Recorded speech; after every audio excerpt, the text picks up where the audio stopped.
response by an emergency platform that would operationalize automatically, meaning because this thing passed in September, they don't have to go back to any of the nations and say, well, this thing happened, so what do you think about this plan? No, it's their directing of how the world responds to it is going to become operational automatically.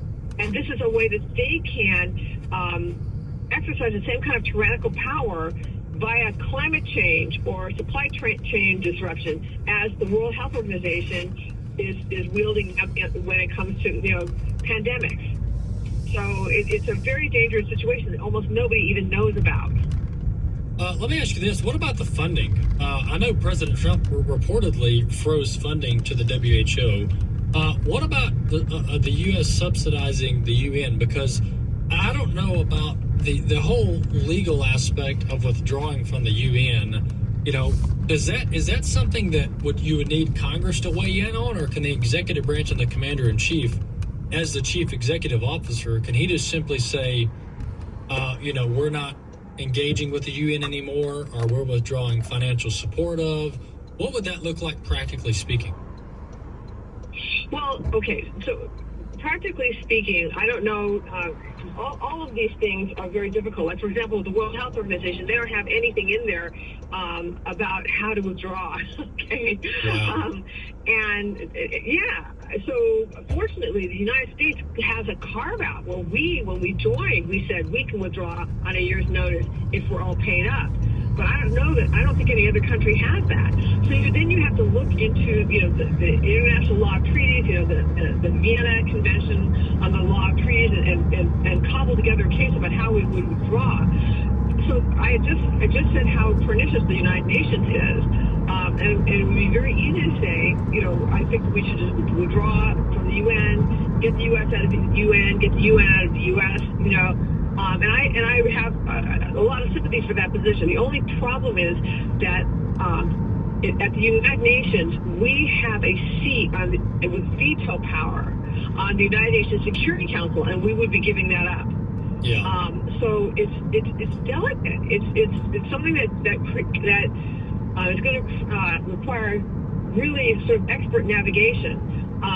But I think that they're mostly bad actors over there, and just, I'm not saying every single person that works at the UN is a bad actor. What I'm saying is the Pact for the Future is a recipe for international disaster, and it's certainly destructive of U.S. sovereignty. Yeah, and that's why I wanted to talk through like the practical implications of a withdrawal, because it's easy, to your point, to parrot some talking points about withdrawing from the UN. It doesn't mean that we don't support withdrawing from the UN, but we got to really think this thing through because of that veto power that you mentioned.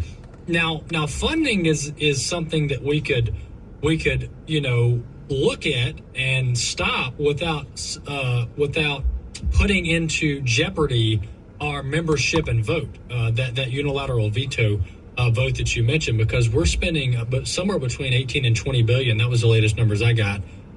To kind of subsidize the UN. So it's possible we reduce or eliminate that funding, but still maintain our seat for the sake of that veto vote. But before we let you go, what are you looking for from President Trump as far as next moves, whether it's the United Nations or any of these other type of global actors that threaten American sovereignty? What are you looking for out of the White House? Well, President Trump, unfortunately, made a statement, and I hope that he was just, being casual about it. But he said that he might consider rejoining the World Health Organization if they would clean it up. And I don't think that it can be cleaned up. I believe that it was rotten from its inception. And I just want to give you a quote from the first Director General of the World Health Organization. His name was Brock Chisholm. Here's the first Director General. He said, "To achieve world government," which is obviously, which is aim, "it is necessary to remove from the minds of men their individualism, loyalty to family traditions, national patriotism, and religious dogma."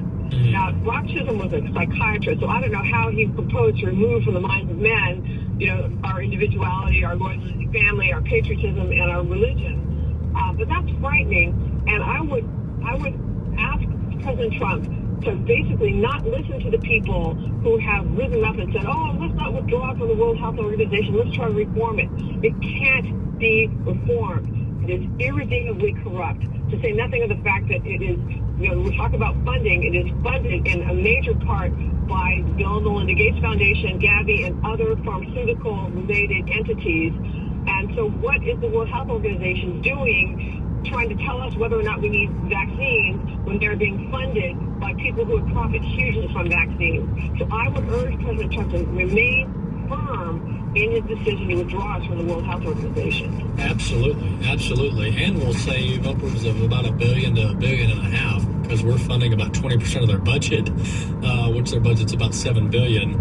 And so we'll save about $1 to $1.5 billion from not funding the WHO. And I agree, they're such a bad actor. There is nothing redeemable about the World Health Organization. Once again, we've been talking to Reggie Littlejohn. Reggie is founder and president of the Anti-Globalist International Organization. Reggie, thanks so much for coming on the program. Oh, thanks so much for having me. It's been a pleasure. Absolutely. Thanks so much, Reggie. That's Reggie Littlejohn, founder and president of Anti-Globalist International. Really an expert on all things World Health Organization, United Nations, globalism, the threat to American sovereignty. Fascinating topic there. Yeah, I couldn't agree more that there's zero purpose in rejoining the World Health Organization under any circumstance. Absolutely not. These globalist entities are actually the entire kind of thinking behind global entities is problematic at its inception, okay? Even the United Nations. Because if you look at, you can say, well, they were founded for good purposes. Well, no, that's not going to cut it. That's not a good enough articulation for me, my friend, to just settle this debate, okay? Because when you look at the really unbiblical nature of globalism, let's just put it that way, and you look at the unbiblical nature of the New World Order, and these are not buzzwords that I created or Alex Jones created. These are buzzwords that your George Soros's, your Bill Gates, your World Economic Forum, these are their buzzwords, okay? They created the buzzwords like New World Order, things like that. When you look at these, when you look at the thinking behind global entities, it's very much unbiblical, and I could bring on somebody that's way more expert in this area than me. But my point is just when you look at the scriptures about God establishing nations, establishing boundaries, establishing kings, taking down kings from power, there is no biblical backing for globalism and national nations relegating their self-governing authority to some unelected global entity. That's pretty much a summation of the anti-globalist viewpoint when it comes to Christianity. So a lot of problems here. And you can look at existing examples of these global entities trying to do quote-unquote good things, and it turns into an absolute dumpster fire. We'll see you next time. The views and opinions expressed in this broadcast may not necessarily reflect those of the American Family Association or American 90.5 KTXG Greenville, Dallas. When you hear us mention the AFR app, you probably think about your smartphone. We do have apps for Apple and Android users, but it doesn't stop there. If you have an Alexa, we've got you covered. But wait, there's more. Sorry, there's also an AFR app for Roku or Apple TV. So many ways you can listen to your favorite show, podcast, or music. Find out more at afr.net/apps. This is American Family Radio, a listener-supported ministry of the American Family Association.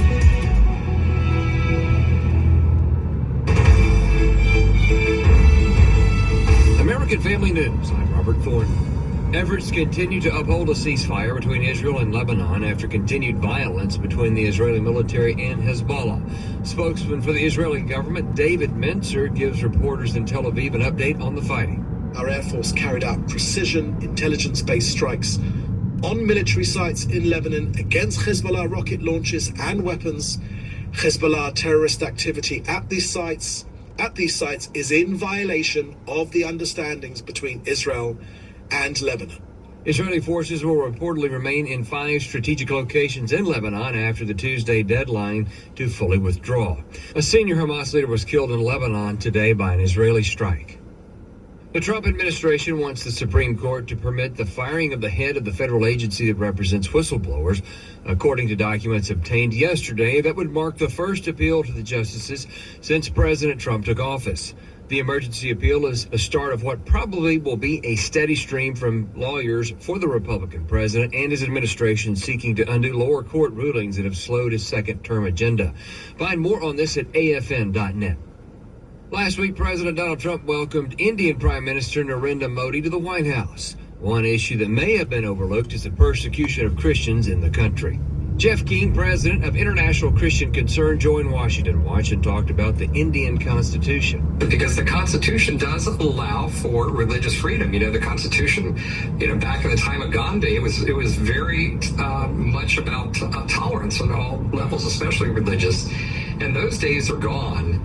Modi is, honestly, he's the head of the snake. He's the head of the party called BJP. And the BJP these guys are hate mongers. They view Christianity as a virus to be eradicated, to be stamped out. He said Modi stays silent when Christians are persecuted. I think the first thing is just to, make a decision where religious freedom is going to lie in the order of importance. Does trade trump everything? And once we get there, Trump would make announcements. But there's different things we can do policy-wise. And if we want to go that route, it's like we could name a special envoy on religious freedom. And that means it's almost like an ambassador focused on just one issue. He went on to say he's hopeful that the Trump administration will address religious freedom in India, as the first Trump administration did a good job on the subject. He believes Modi wants India to be a Hindu nation. Fox Weather says deadly flash flooding hit portions of Kentucky and Tennessee over the weekend, and at least 11 people were killed in Kentucky as a result of the flooding. And the failure of a levee in Tennessee forced officials to declare state of emergency and evacuate people due to rising water and lack of power. And now the region is bracing for a developing winter storm that's expected to bring heavy snow that could affect cleanup and recovery efforts. Bitterly cold temperatures are to go as far south as Texas this week. The National Weather Service has issued cold weather advisories and extreme cold warnings extending from the U.S.-Canada border all the way down to Texas. Fox Weather's Craig Herrera talks about wind chills for Texas. This will be Tuesday evening to Thursday. Here the wind chills could be as low as 20 to 25 below. Meantime, the cold weather advisories all in place ahead of that, and the extreme cold warnings all the way down into portions of Kansas. Now, this is the type of weather setup where it's only going to take 5 to 10 minutes of exposed skin to maybe get frostbite. For Texas, with those wind chills, you're talking about 30 minutes before you get frostbite settling on in. The north central U.S. will suffer from the most extreme cold with wind chills as low as 60 below zero for parts of the Dakotas, Montana, and Minnesota. Pope Francis is in stable condition at a hospital in Rome with a respiratory infection. Here's Fox's CJ Papa with an update. No time frame given for the hospital stay for the 88-year-old leader of the Catholic Church, but it's already 1 day longer than his 2023 stay for treatment of pneumonia at Rome's Gemelli Hospital, which has a special suite for treating popes. The Vatican describes the Pope's condition as a complex clinical picture, forcing his medical team to switch his drug therapy. Find more news online at afn.net. I'm Robert Thornton.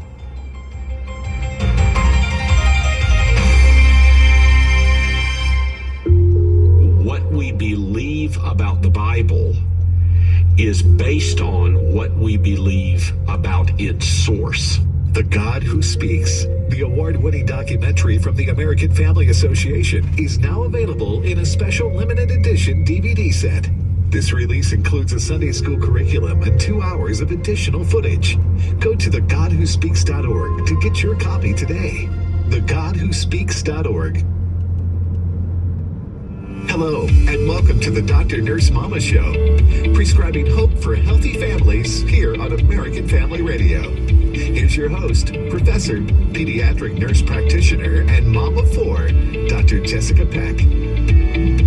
Well, hey there, friends, and welcome to my favorite part of the afternoon, getting to spend time with you, prescribing hope for healthy families. And listen, we have a very important message for you today, one that every single human on the planet needs to hear today. Our prescription for hope is that healthy sleep is good medicine. You know, for me as a healthcare provider, as a nurse practitioner, I get asked all the time health advice, whether I'm in clinic, whether I'm in the grocery store, whether I'm in church. It doesn't matter where I am. People will ask me what I think, and they're usually asking me about vitamin supplements. Should I take melatonin to sleep? All of these things.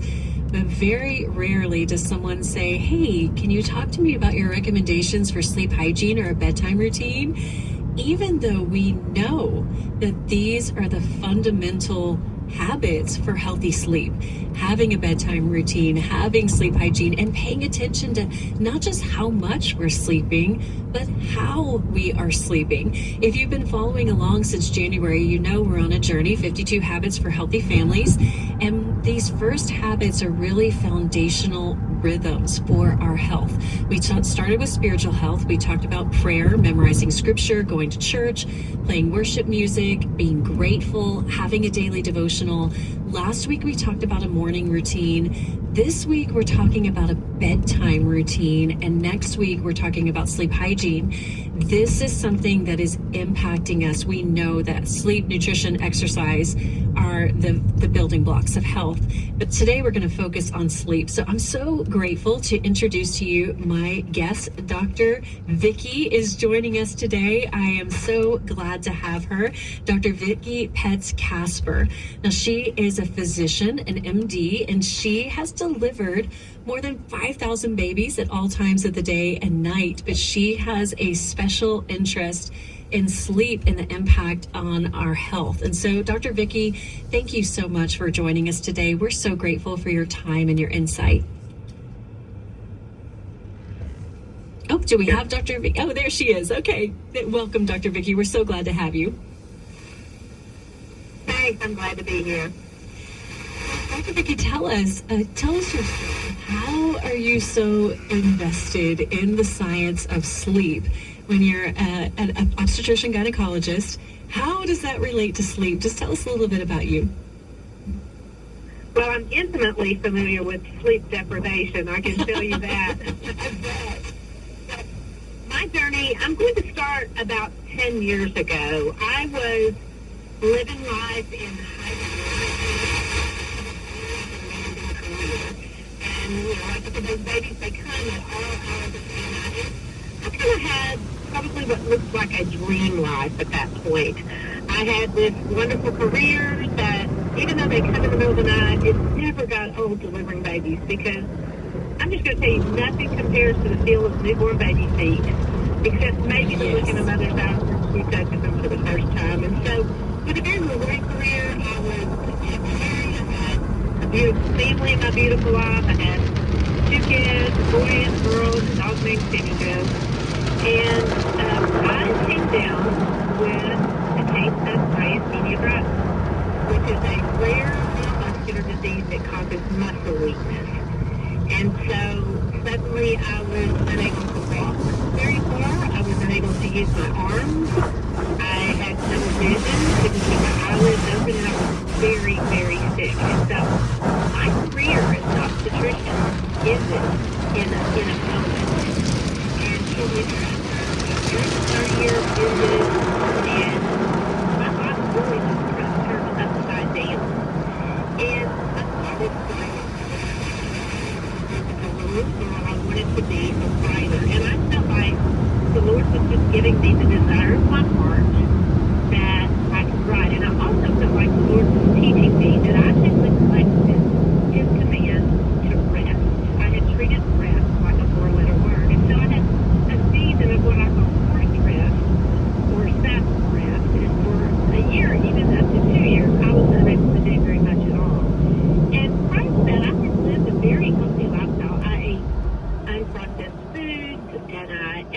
exercised a lot. I was a cyclist. I could pedal my bicycle, most weeks 100 miles, and then suddenly I couldn't even walk 100 feet. And I managed my stress through my faith. I had good social connections with friends and family. But the one area of my health that I neglected was sleep. And of course, that's not really optional for an obstetrician. But even beyond that, I just did not ever have good, healthy sleep habits. And now I know that is intricately involved with the immune system. And I'm not saying that caused my myasthenia gravis, but it is an autoimmune disease.